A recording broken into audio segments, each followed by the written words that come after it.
You're about to join into the world of systematic market cycles. Learn the most dependable and consistent, yet often overlooked investment strategy. Welcome to the Technical Intrinsic Value Podcast.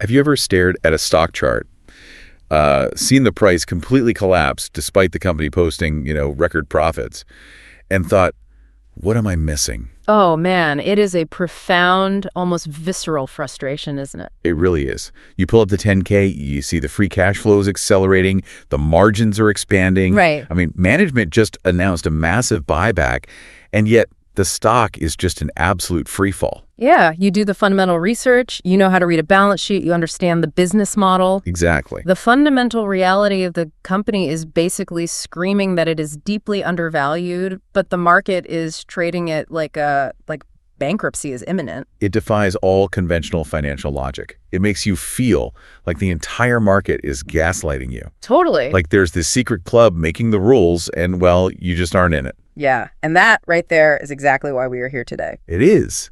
So welcome, everyone, to the Technical Intrinsic Value Podcast for this very special deep dive. Glad to be here. Today, we are tearing down the illusion of the daily news cycle. We're looking under the hood at the actual mechanics of market cycles. And fundamental cash flows. Right, and the brutal psychological warfare of investing. Warfare is honestly the correct term. I mean, the reality is that most retail investors are walking onto this battlefield completely blindfolded. They really are. They're reacting to the noise, the headlines, the flashing red and green lights on their brokerage apps. Yeah, instead of actually reading the structural terrain of the market.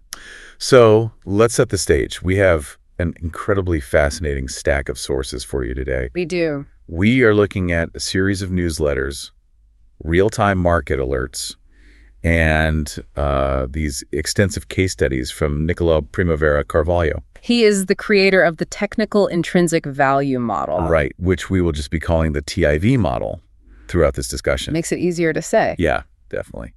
Our mission for this deep dive is to speak directly to you. Yes, you, the listener. Specifically, we're talking to the frustrated intermediate investor. And I think we should define who that is because it's a very specific profile. Go ahead. If you are listening to this, you likely already know what a PE ratio is. You understand the concept of free cash flow. You probably know how to draw basic support and resistance lines on a chart. Exactly. You've graduated past that absolute beginner phase of just buying whatever stock your neighbor recommended at a barbecue. Right. But somehow, all of that accumulated knowledge just hasn't translated into the consistent market-beating success you expected.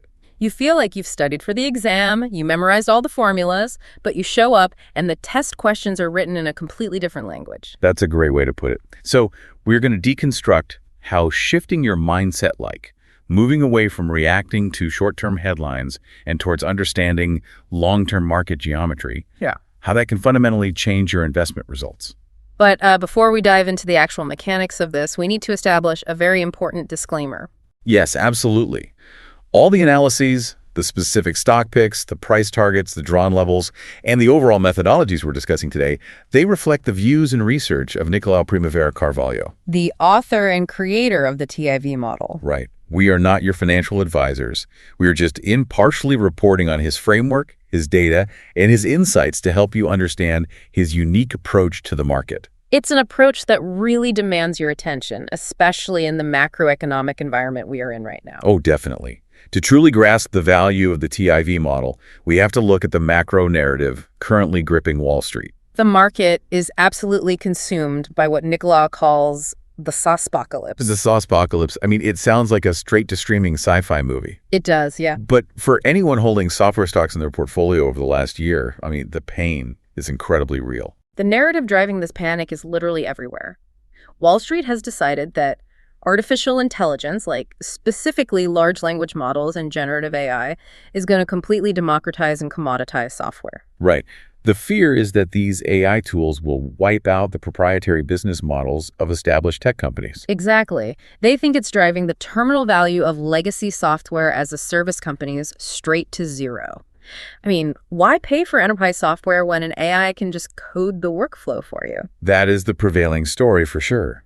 But what we are going to explore today is how the TIV model uses hard, uncompromising data to strip away that subjective bias. It separates the emotional panic of the institutional crowd from the mathematical truth of the market cycle. And that separation is fundamentally the difference between being a gambler at a casino and being the architect of your own wealth. Beautifully said. To understand how Nicolau achieves this, we really need to draw a hard line between traditional long-term investment strategies and the TIV approach. Let's unpack that. Yeah. Because to the intermediate investor listening, traditional fundamental analysis is what we are all taught. Right, the classic Graham and Dodd stuff. Exactly. You look at the discounted cash flows, you look at earnings multiples, the balance sheet. You are essentially trying to figure out what a company is worth to an accountant today. Yeah, if I liquidate the assets or project the cash out 10 years and discount it back to present value, what is the intrinsic value of the business? And there's nothing inherently wrong with that math. No, not at all. But a standard discounted cash flow, or DCF model, has a massive blind spot. Which is? It assumes the market is a perfectly rational weighing machine right now. Oh, I see. It assumes that if you calculate the value at $100 and the stock is currently at $50, the market will just magically realize its mistake tomorrow and reprice it. Which never happens that cleanly. Never. The TIV model acknowledges the fundamental reality of the cash flows, sure, but it focuses heavily on the mechanics of when the market will eventually decide the company is worth that fundamental value. So it bases this on long-term price structures and cyclical geometry. Exactly. You just used a term that I want to stop and define immediately because it is the bedrock of this entire deep dive. Cyclical geometry. Yeah, it's a big one. For the listener who is used to just looking at a line chart moving up and down, what exactly is the TIV model calculating? I want to get away from this magic black box idea. Explain the mechanics. It's a crucial distinction. The TIV model is heavily influenced by the concept of wave structures. Like Elliott wave theory. Yes, specifically rooted in advanced Elliott wave theory, but combined with fundamental valuation floors. Let's break down the anatomy of a market cycle so we aren't just throwing jargon around. Please do. Let's do I'm 5 on these waves. Absolutely. Think of a primary bull market cycle as a 5-step process. Wave 1 is the initial impulse. Okay. This is when the smart money, the massive institutions start quietly accumulating a stock that everyone else hates. So the fundamentals are usually still looking terrible on the surface. Exactly, but the bleeding has stopped. So wave 1 is basically the stealth phase. Yes. Then comes wave 2. This is the structural pullback. The stock drops, sometimes violently. And retail investors panic. Yeah, the retail guys who bought late into wave 1 get scared and sell. The media says, see, it was a trap, the company is still dead. But what is functionally happening? Functionally, wave 2 is a crucible. It is mathematically flushing out all the weak emotional capital. It establishes a higher low. And once that emotional capital is completely exhausted, then you enter wave 3. This is the promised land. Wave 3 is the longest, strongest, and most violent markup phase of the cycle. This is when the fundamental reality of the company's earnings finally aligns with the price action, right? Spot on. Mainstream funds rush in, retail rushes in, analysts upgrade the stock. It is a massive acceleration. And then wave 4. Wave 4 is just a sideways consolidation. It's the market taking a breath. And then wave 5 is the final euphoric blow off top where the last remaining buyers enter right before the cycle ends. And then a massive macro correction begins. You got it. Okay, so the TIV model isn't just saying, hey, this stock is cheap. It is literally mathematically mapping out where a specific stock is within that psychological 5-wave structure. Precisely. It is the convergence of fundamental reality and technical timing. Here is where it gets incredibly concrete. Nicolau provides a historical case study in his sources that illustrates this convergence perfectly. The Autodesk precedent. Yes, the Autodesk precedent. And I want to spend significant time here because we need to understand how this played out historically before we look at the chaos of today's market. Good idea. Let's rewind the clock to July 2009. We have to remember the macro context of July 2009. We were in the immediate aftermath of the great financial crisis. Right. Lehman Brothers had collapsed. The housing market was decimated. Unemployment was skyrocketing. Fundamentals across the board were just broken. Sentiment wasn't just bearish. It was apocalyptic. People honestly believed the global financial system was permanently impaired. The vast majority of investors were sitting in cash, absolutely terrified to touch an equity. And right in the middle of that macro terror, Autodesk ticker ADSK, which makes the dominant CAD software for engineers and architects, was trading at $22.30 a share. Now, if you are an architect and no one is building houses or office buildings because the credit markets are frozen, your software company looks like a terrible investment. The macroeconomic news was screaming at you to run away. But Nicolas' TIV model calculated its intrinsic value at $21.71. Let's look at what that actually means. A market price of $22.30 and a calculated TIV of $21.71. That's incredibly close. That is a 97% alignment between the subjective panic of the market and the calculated mathematical floor of the company. I have to stop you there and push back genuinely. Hitting a calculated target of $21.71 when the stock is sitting at $22.30 sounds entirely too perfect. It does sound like magic, doesn't it? Yeah, as a skeptical listener, I have to ask, are we just looking at survivorship bias here? Yeah. Is this just a cherry-picked example of the one time the math perfectly lined up with the bottom? It is the right question to ask. The short answer is it happens incredibly rarely. And that is exactly the point. Okay. According to Nicolas' research, an alignment of that magnitude where the fundamental cash flow floor perfectly intersects with the maximum exhaustion point of a macro wave 2 sell-off might only happen once or twice a decade for any given blue chip stock. So the model isn't just constantly spitting out perfect predictions every Tuesday? No, not at all. It tracks the geometry over months and years, waiting for that rare convergence. It calculates the exact point where the volume of selling simply runs out of inventory, while the recurring revenue of the company provides an unbreakable fundamental floor. So while the rest of the world saw a declining software company in a broken economy, the TIV model identified the mathematical end of a massive accumulation phase. Yes, it signaled that a multi-year Wave 3 expansion was about to begin. And the historical results validate the math. From that 2230 entry point, Autodesk rose to roughly $350 over the following decade. That is a 12,246% return.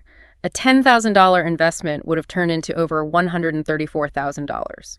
But what fascinates me is that the story of Autodesk within the TIV model doesn't end in 2009, because Niccolo didn't just buy it and blindly hold it forever. Right. The model identified another precise entry point over a decade later. Let's fast forward to mid-2022. We need to set the context again. 2022 was the brutal tech sell-off. Inflation was spiking to 40-year highs. The Federal Reserve was aggressively raising interest rates. And tech valuations were compressing violently. Autodesk dropped from 340 all the way down to 171. The narrative was that the zero interest rate party was over and tech stocks were going to suffer for a decade. Panic was back. And amidst that free fall, the TIV model recalculated. The model identified the updated technical intrinsic value at exactly $171.96. Which, remarkably, happened to be the exact market price on July 1st, 2022. The cycle had repeated its geometrical alignment at a higher magnitude. Nicolau executed a second entry right there. From 171.96, the stock climbed back up to around 300, capturing a 74% return, while the rest of the market was still licking their wounds from the crash. And according to the sources, his final macro Wave 5 target for Autodesk is still sitting out there at $456.30. If we pull back and look at what this requires from an investor, it is staggering. 2 trades over the span of 15 years on a single stock. 2 trades in 15 years. That is the absolute polar opposite of the market culture we live in today. We are in the era of zero DTE options, 0 days to expiration. It's crazy. We have retail traders making leverage bets based on what Jerome Powell might mumble into a microphone at 2 p.m. on a Wednesday. The entire ecosystem is built around the gambler's mindset. And it is designed that way intentionally. The modern brokerage apps, the gamification of the user interface, the constant push notifications for breaking news. They all trigger dopamine responses in the brain. Exactly. The system wants you to trade constantly because that generates order flow and fees. But the Autodesk precedent provides a stark contrast. True, generational wealth generation in the market doesn't come from frenetic activity. No. It comes from strategic, calculated, almost agonizing patience. It makes me think of an analogy. Traditional investing, like buying a stock just because you like the products or you think the CEO is a visionary, is like buying a house simply because you like the neighborhood. Yeah, you don't look at the foundation, you don't check the plumbing, you just want to live there. Exactly. But TIV investing is like being a structural engineer and an architect. You refuse to buy the land, you refuse to pour the concrete until the foundational geometry aligns perfectly with your blueprint. You let the market come to your specifications. You do not chase the market. I love that. So putting myself in the shoes of the listener right now, if the math is there, if the historical precedents like Autodesk prove that this convergence works, why is it so incredibly hard for retail investors to just wait for this structural alignment? Because we are human beings. Our evolutionary biology is hardwired to react to perceived immediate threats and immediate rewards. So we sabotage our own portfolios. All the time. The psychological shift required to trust a cold mathematical model over your own screaming emotional response is massive. Retail investors constantly fall into what Nicolau describes in the sources as emotional traps. And one of the most dangerous traps of all is the illusion of strength. Yes, the illusion of strength. This perfectly segues into the concept of the wave B trap. He uses Adobe as a primary example of this trap, doesn't he? Let's dig into that. Adobe, ticker ADBE, is a brilliant example. Adobe is an elite company. It's the undisputed cornerstone of the digital creative world. They generate massive cash flow. But the TIV model stresses a very harsh reality, right? Yeah, even an elite company can be a disastrous investment if you enter at the wrong point in the mathematical cycle. So mapping Adobe's cycle based on the sources, Adobe completed a massive macro wave up to its all-time highs in December 2021. Then it entered a broad multi-year correction phase, which the model defines as a macro wave 2. Right. But recently, Adobe had a sharp rebound. The stock started aggressively going up. And what happened? The financial media immediately cheered. Analysts started upgrading the stock. Retail investors saw a week of giant green candles and thought, the bottom is in, the correction is over. Pure FOMO took over, fear of missing out. Pure FOMO. But the TIV model was completely deaf to the media. It was looking at the structural volume and the wave geometry, and it was flashing a massive warning sign. It identified that rebound not as a true wave 3 reversal, but as a classic wave B bounce. Yes, a wave B bounce. Let's explain the mechanics of that, because earlier we talked about waves 1 through 5 in a bull market. Now we are talking about the internal structure of a correction. Exactly. A macro correction, wave 2, usually unfolds in 3 smaller internal waves labeled A, B, and C. Wave A is the initial harsh drop. And wave B is a temporary false rally. Right. And wave C is the final devastating plunge to the true bottom. I used to call this a dead cat bounce, but that's a tired cliche that doesn't really explain the mechanism. Let's use a better mechanical analogy. A vacuum effect. Yes. A wave B bounce is like a vacuum effect. The heavy institutional selling from wave A pauses for just a second. The selling pressure evaporates. And because there is no selling pressure holding it down, the price naturally floats up into that vacuum. It floats up purely because of the lack of gravity, not because a new, powerful engine of institutional buying is turned on. That is a highly accurate mechanical description. It is a vacuum effect. But to the untrained eye, a stock floating up looks identical to a stock rocketing up. It provides false hope. It gives you just enough positive price momentum to lure in the impatient capital, the weak hands who couldn't wait for true structural confirmation. And then, once that vacuum is filled, the institutional selling resumes, triggering the brutal wave C downward structural trend. Nicolau explicitly warned his readers 7 months ago that Adobe was not done falling. The model demanded that investors ignore the green candles and wait for a structural bottom near the $265 region. And what actually happened? The sources literally include an update where Adobe plunged 7.3% in a single day, hitting a 52-week low of $271. Coming within a mere 3% of that exact $265 target level. The people who bought the wave B bounce, who bought into the illusion of strength, got completely crushed. Discipline is alpha. That is a direct quote from the source material that encapsulates this perfectly. The TIV model teaches that trying to buy early in a wave 2 correction is completely unnecessary and entirely avoidable. If you understand the geometry, you have the patience to wait for technical confirmation of wave 3. So understanding internal wave structures and avoiding false vacuum bounces like Adobe is crucial. You have to know when a rally is just a trap. Absolutely. But this naturally leads to a much larger question. It's one thing to look at Adobe and say, okay, that stock is just in a correction. But what happens when you aren't just looking at one isolated stock? You mean when the entire sector is collapsing? Yes. What happens when the whole sector you are analyzing seems to be collapsing under the weight of a terrifying new macroeconomic narrative? Now you are talking about systemic fear. When an entire sector is thrown out indiscriminately, and mathematically, that is exactly where the greatest generational opportunities are born. Which brings us to the core of the current market environment and a major focus of Nicola's recent analysis. This is SaaSpocalypse and the AI institutional blind spot. This is perhaps the most relevant and immediate analysis in the entire stack of sources. The market has spent the first half of 2026 in a state of absolute, unbridled hysteria over AI substitution. Let's clearly define the narrative that Wall Street is believing right now. The crowd believes that because large language models and generative AI can write code, analyze data, and automate tasks, traditional software as a service is dead. The logic is, why would a Fortune 500 company pay millions of dollars for a complex, rigid enterprise software license if they can just tell an internal AI agent to build a custom workflow for them? Therefore, all SaaS stocks must be sold immediately. That is the narrative.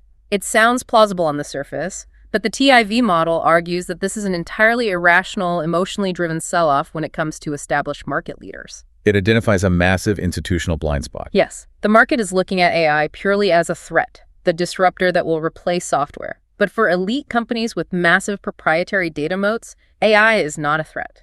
It is the greatest internal cost reduction and margin expansion tool they have seen in a decade. Okay, we need to make this concrete.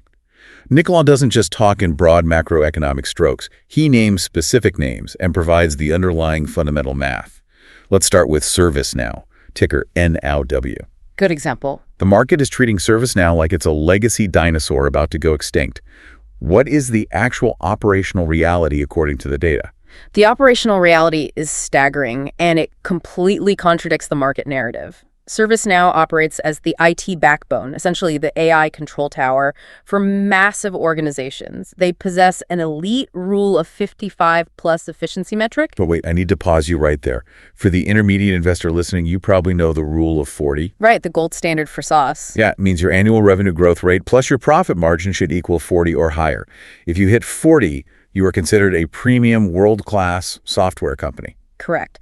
And ServiceNow is operating at a rule of 55 plus years. They are compounding growth at over 20% annually, and they boast a massive 44% free cash flow margin. That's insane. Furthermore, they have a staggering $27.7 billion backlog in remaining performance obligations. This isn't theoretical revenue. These are signed, ironclad contracts. They serve 85% of the Fortune 500, and they have a 98% renewal rate. So the fundamental business is an absolute juggernaut. It is a financial fortress. And on top of that, they aren't just sitting still. No, the sources note they've been aggressively acquiring companies. They bought Armis for $7.75 billion to monitor billions of cyber-physical connected devices. And they bought Vesa to manage identity access. They're building an impenetrable unified security and identity graph. And yet, despite these fortress-level fundamentals, the stock got roughly twice as cheap purely because of the macro AI fear. Nicolau calls this phenomenon intrinsic divergence. Intrinsic divergence, let's define that clearly. It is the mathematical delta between reality and perception. The business is growing at a world-class pace, generating elite free cash flow and expanding its moat. That is the intrinsic reality. But the stock price is collapsing due to systemic algorithmic selling. That is the divergence. I'm going to step in here and push back on behalf of our listeners because this is where the logic feels strained. Go ahead. If ServiceNow is operating at a rule of 55 plus space, generating massive free cash flow, and building a unified security graph, why is Wall Street dumping it? Because of the algorithms. But are you honestly telling me that the quants at Goldman Sachs, the supercomputers at Citadel, are just missing this? These are institutions with armies of analysts and unlimited computing power. Yeah. If the math is so obvious, why wouldn't they step in and buy the floor? How can the market be this incredibly inefficient? It's a phenomenal question, and answering it requires understanding how modern institutional markets actually function. The market is not a perfectly rational weighing machine in the short term. It's an emotional voting machine driven by momentum algorithms. Exactly. When a macro narrative like the SaaSpocalypse takes hold, institutional algorithms are not sitting there parsing the nuance of ServiceNow's Armis acquisition. They aren't reading the 10K to evaluate the stickiness of the identity graph. They just see the AI threat. The algorithms are programmed with simple, brutal logic. If the market perceives AI capability as a threat to legacy SaaS, then aggressively short the entire SaaS sector ETF. It's indiscriminate selling. Right. They sell first, they short the entire basket, And they ask questions later. Exactly. The algorithms create a momentum cascade. They price these stocks for absolute disruption, creating a massive divergence from their actual underlying cash flows. But eventually, the algorithm sellers simply run out of inventory. The downward momentum exhausts itself. There are no more shares left to dump. And that exact moment of exhaustion is what the TIV model mathematically measures. It calculates the exact geometrical point where the gravitational pull of the company's billions in free cash flow finally overcomes the emotional momentum of the algorithmic sell-off. That makes incredible logical sense. But, and this is a critical distinction of the TIV model, Nicola didn't just jump in and buy ServiceNow simply because he recognized the intrinsic divergence, did he? No, and this is where the discipline comes in. Recognizing fundamental value is only half the equation. The other half is respecting the cycle. You do not buy simply because a great business is on sale. You buy when the technical trend mathematically shifts in your favor. For ServiceNow, his line in the sand was incredibly specific. The model demanded waiting for a close above the TIV value line of $94.03 at the end of June to confirm that the macro wave 2 bottom was actually in. Until that mathematical confirmation occurs, he remains highly disciplined, sitting on the sidelines in cash. Let's look at another example of this AI blind spot because the sources detail several. Let's talk about Gartner, ticker IT. They are the leading research and advisory company for the tech sector itself. Gartner is a fascinating case of what Nicola calls the AI supercycle and the ROI reality check. The market aggressively punished Gartner recently for issuing what management called a cautious EPS guidance floor for 2026. And we know how momentum algorithms react to the word cautious in a forward guidance report. They hit the sell button immediately. Instantly. But what did those algorithms completely ignore in that very same earnings report? They ignored the cash flow. Precisely. They ignored the fact that Gartner is still projected to generate over $1.135 billion in free cash flow for the year. They possess an absolutely staggering return on equity of 92%. And here's the most critical part.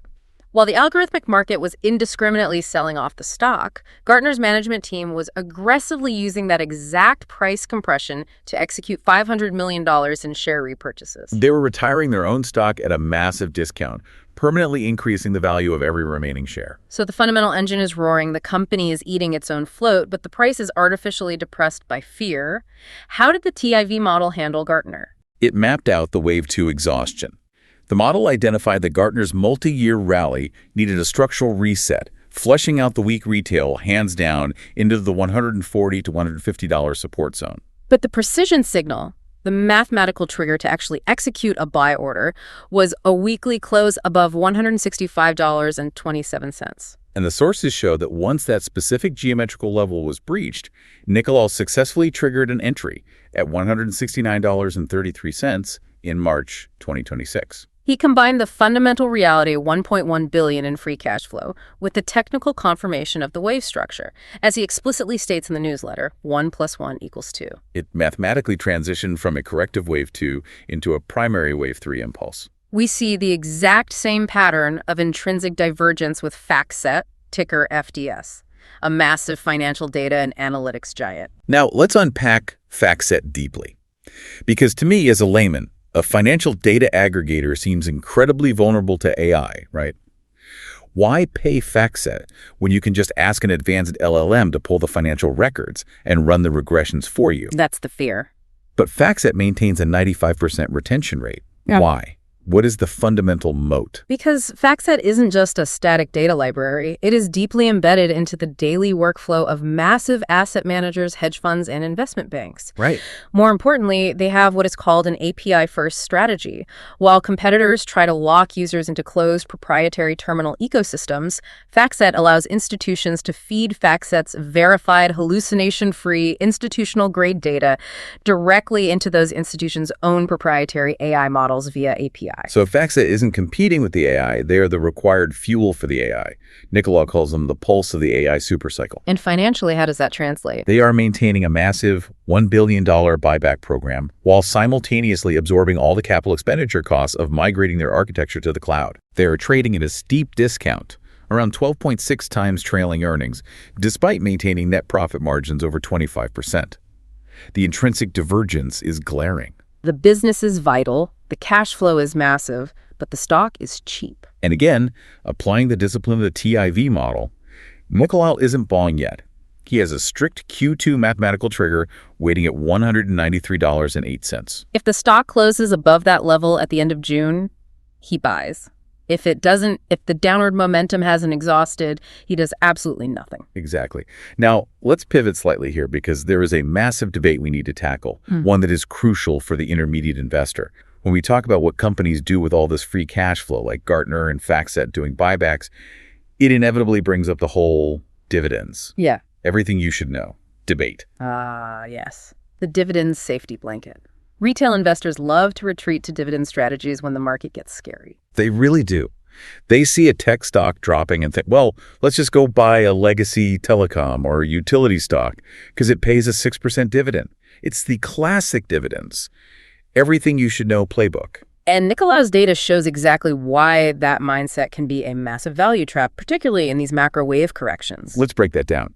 Why is chasing dividend yield a trap compared to the TIV accumulation model? It comes down to simple math and structural cycle phases. People look at a high dividend yield as a guarantee. They think, well, the stock is dropping, but I'm getting paid to wait. Right, but what they miss is that the yield often looks high because the stock price is collapsing. The capital loss wipes out the yield. Exactly. If you buy a stock purely for the dividend during a macro wave 2 correction, you're essentially catching a falling knife. A 6% annual dividend does not protect you if the principal drops 40% in 6 months. That's the intrinsic divergence working against you. The TIV model, instead of just chasing a yield, focuses on companies like Gartner that use their cash flow for buybacks when the stock is mathematically undervalued. Yes. Because retiring shares at a massive discount permanently increases the fundamental value of the remaining shares. That provides a much stronger foundation for the Wave 3 impulse than a taxable dividend payout does. So understanding everything you should know about dividends really means understanding that they aren't a substitute for structural cycle geometry. Perfectly said. Yeah. You can't let a dividend yield blind you to the actual wave phase of the asset. This brings us to a massive inflection point in our conversation. We've talked about the theory. You find a great company with a wide moat. You wait for the institutional sellers to exhaust themselves. You wait for the technical confirmation. You buy at the mathematical bottom and you ride the wave 3 up. It sounds incredibly logical. But, and this is a massive but, what happens when reality violently tests that logic? Because this leads us into section 3 of our deep dive, and I want to call this the emotional crucible. This is where theoretical finance meets the brutal psychological reality of the live market. I want to speak directly to the specific fears of the frustrated intermediate investor listening right now. You know exactly who you are. You've read the finance books, you've looked at the moving averages, you found a company with great free cash flow, you execute the trade. And then the stock drops. And it drops again the next day. And it keeps dropping for weeks. You read the headlines, and every analyst is downgrading the stock you just bought. You feel like a fool. You feel trapped. And your portfolio is flashing deep red every single time you open the app. It is an incredibly isolating, deeply painful psychological feeling. It makes you question your own sanity. To illustrate this crucible, I want to bring up the hard, unfiltered context provided by Nicolau's actual portfolio tracker in the sources. Because unlike most financial gurus online, he does not hide his drawdowns. He publishes them. Let's look at the reality of his open positions as of September 5th, 2026. Let's take Qualys, ticker QLIS, the elite cybersecurity company. According to the newsletter data, Nicolau stalked this stock for 11 months. He waited 330 days for the cycle geometry to align. He calculated the exact TIV level. He executed the trade precisely according to the rules of his model at $152.26 on December 12, 2025.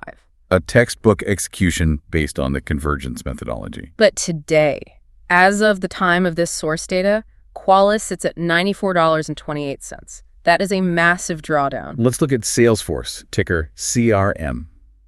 He bought it in October 2024 at $246.79. Today, it sits at $181.82. Workday, ticker WDAY, bought in October 2024 at $275.17. Today, it is absolutely crushed, sitting at $127.83. I want to lean in right here because we have to address this head on. This scenario is exactly what terrifies the retail investor. You wait almost a year. You follow the math perfectly. You exercise immense patience. You execute the trade based on record fundamentals, like Workday having a record $2.5 billion in free cash flow. And the stock still drops 50% after you buy it. How on earth do you maintain emotional discipline when your portfolio is down that much?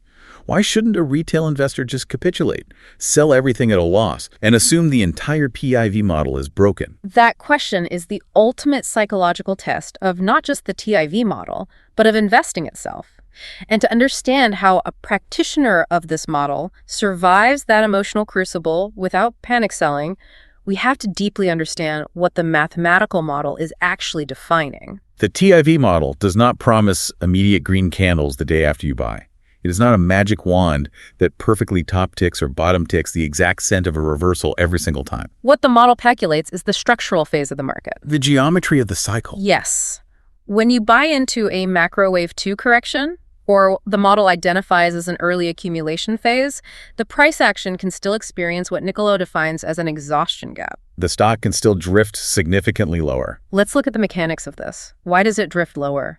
Because the momentum of the panic is still burning off the last of the weak retail hands. It's like a forest fire burning itself out. Even when the primary fuel is mostly gone, there are still violent flames and embers. That is exactly right.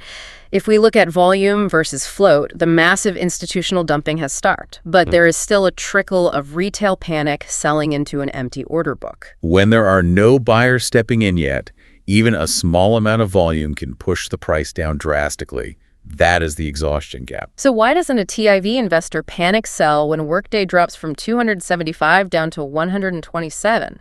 Because they're anchoring their conviction to the intrinsic divergence we discussed earlier. While the technical chart is capitulating, you have to ask yourself, what is happening to the actual business? The business is setting all-time records. You look at Workday, their free cash flow just hit a record $2.5 billion. Their non-GAAP operating margins are rock steady at 29%. Precisely. The fundamental floor is not just holding, it is solidifying. Take Qualys as another example. The stock is down to $94, causing massive retail panic. But the underlying business is generating a massive 34% net margin, which is nearly double the broader tech sector average. They just launched an AI-native risk operations center. Their quarterly earnings continue to consistently beat Wall Street estimates. When an investor truly understands that divergence, when they look at the math and realize that the business itself is actually getting stronger while the stock price gets cheaper, the psychological impact of the drawdown completely changes. It stops being a source of blind panic and it becomes a test of conviction. So the reason you don't panic sell is because the fundamental math tells you the business is an absolute fortress, even if the momentum algorithms are currently throwing a tantrum. Think about the mechanics of the trade. If you panic and sell your shares of Workday at $127 because the chart looks scary, who are you selling them to? I'm selling them to the market maker. You are selling them to the institutional smart money. They are quietly, methodically accumulating those shares at the exact cyclical bottom, right before the primary Wave 3 impulse begins. Moving away from the emotional noise of the market fundamentally changes your results because it physically stops you from selling the exact bottom. It prevents you from voluntarily transferring your wealth to the institutions out of fear. I want to quote the sources again because this line stuck with me. The highest highs and the lowest lows aren't random accidents. They are mathematical inevitabilities driven by human psychology. That is a powerful framework. It changes a 50% drawdown in a fundamentally sound company from a devastating mistake into a mathematical accumulation phase. But let's be completely real with our listeners. It takes a massive amount of education, structural understanding, and psychological rewiring to actually hold through a 50% drawdown without losing sleep. You have to truly understand the underlying math, otherwise the fear of the unknown will eat you alive. Which brings us directly to the final phase of our deep dive, the path to mastery. How does a listener, the frustrated intermediate investor who has been burned by Wall Street manipulation before, transition from being a gambler reacting to mixed signals into the architect of their own financial future? The first, most critical step on that path to mastery is realizing that the traditional sources of financial information are fundamentally flawed and, in many cases, actively detrimental to the retail investor. Let's look at Wall Street analysts as the prime example. In the sources, Nicolau points out a glaring structural issue with analyst ratings. Oh, this is one of my absolute favorite points in the entire stack of research. He specifically mentions that there were 17 professional Wall Street analysts forecasting Qualys. And almost all of them had holds or neutrals or even sells on the stock right at the exact moment it was hitting its mathematical intrinsic value levels. And you have to ask yourself why. Why are these highly paid professionals so wrong at the turning points? It comes down to incentive structures and career risk. Analysts are generally paid to be safe, not to be right. Think about the psychology of an analyst at a major bank. That analyst does not want to stick their neck out and upgrade a stock that is currently collapsing on the chart, even if the free cash flow is amazing. If they issue a strong buy and the stock drops another 10%, they look foolish, they lose credibility with their clients, and they potentially lose their job. So what is their safest course of action? They wait for the stock to bottom out on its own, rally 20% to prove it's safe, and then they upgrade it. They chase the momentum. They upgrade it after the easy money has already been made by the smart money. And conversely, they only downgrade a stock after it has already crashed 40%, stating the incredibly obvious. They are essentially adjusting their spreadsheets to explain what happened yesterday instead of using math to anticipate what will happen tomorrow. Exactly. Right. Which leaves the retail investor who follows analyst ratings constantly a step behind, buying the top and selling the bottom. The TIV model, on the other hand, is completely deaf to the news cycle. It ignores the 17 analysts with their hold ratings. It ignores the financial television anchors screaming about the SaaSpocalypse. It ignores social media euphoria and retail panic. News is noise, but price action is truth. The model focuses purely on the mathematical price action, the volume exhaustion, and the cycle geometry. It doesn't ask subjective what-if questions about the narrative. It calculates what is based on the data. So for the listener who wants to stop following lagging analysts and start calculating what is, how do they actually learn to do this? Nicolau has made this methodology accessible, but it requires commitment.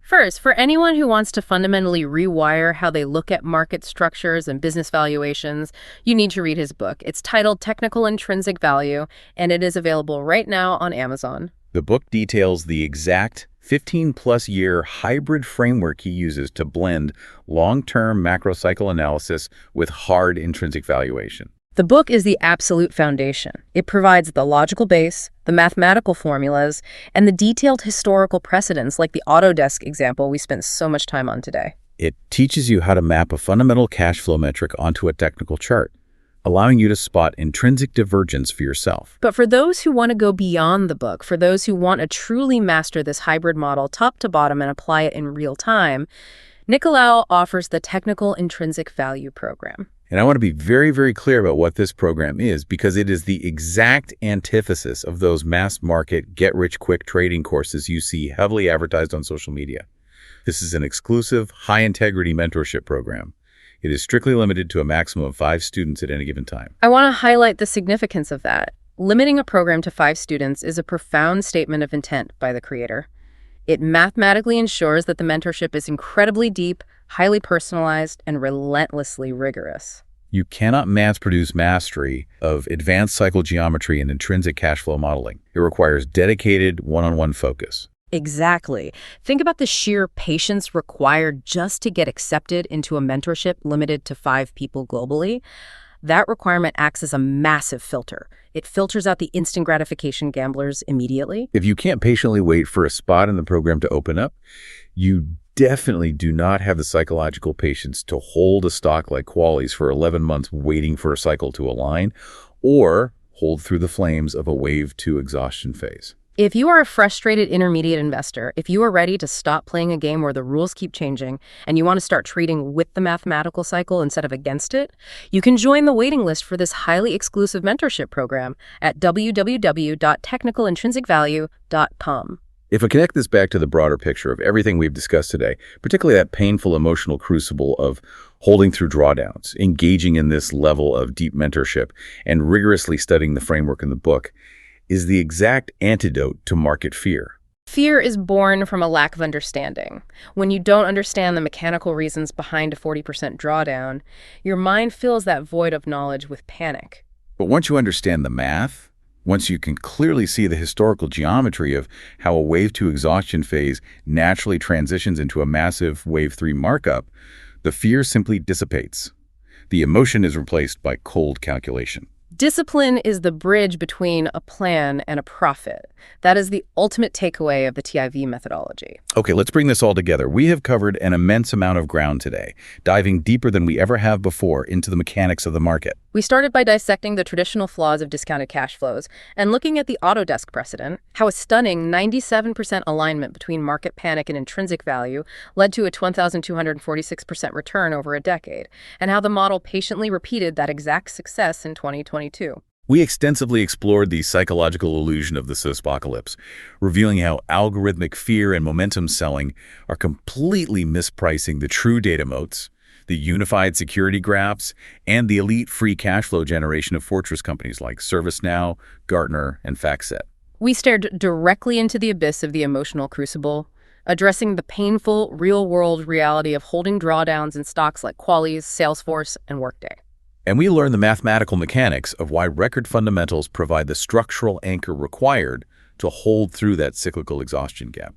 And finally, we contrasted the lagging, career risk-driven nature of Wall Street analysts with the forward-looking structural clarity of the TIV model. It is a complete paradigm shift for the frustrated intermediate investor. And again, as a final reminder, all the insights, the geometric levels, the stock targets, and the methodologies we discussed today reflect the extensive views and research of Nicolau Primavera Carvalho. We highly recommend you take the next step and check out his book, Technical Intrinsic Value, available on Amazon. And if you are seriously committed to mastering this approach and abandoning the gambler mindset, get your name on the waitlist for his exclusive mentorship program at www.technicalintrinsicvalue.com.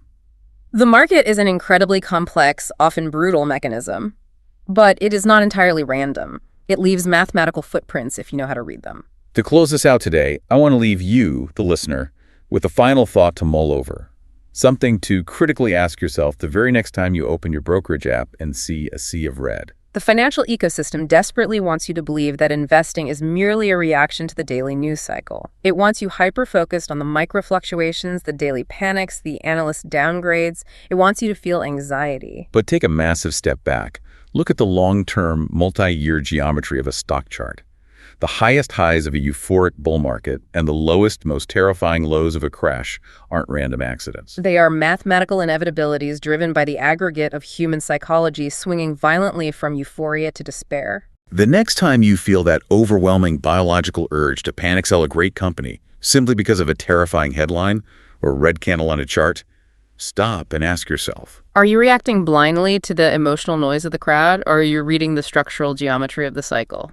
Until next time, stay disciplined, ignore the noise, and thanks for taking the deep dive with us.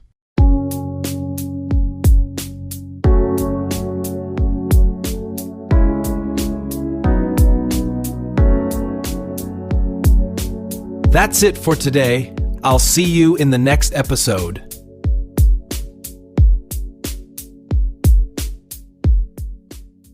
The Technical Intrinsic Value Podcast is a systematic explanatory to enhance data analysis and delivery. All content logics provided herein are a direct reflection of the opinions value modeled Nicolau Primavera Carvalho. The information provided is for educational and informational purpose only and does not constitute financial, investment, or legal advice. The TIV model is a framework designed to identify patterns based on 15 years of future results. All investments involve risk. By continuing, you acknowledge you are a self-reliant investor responsible for your own execution.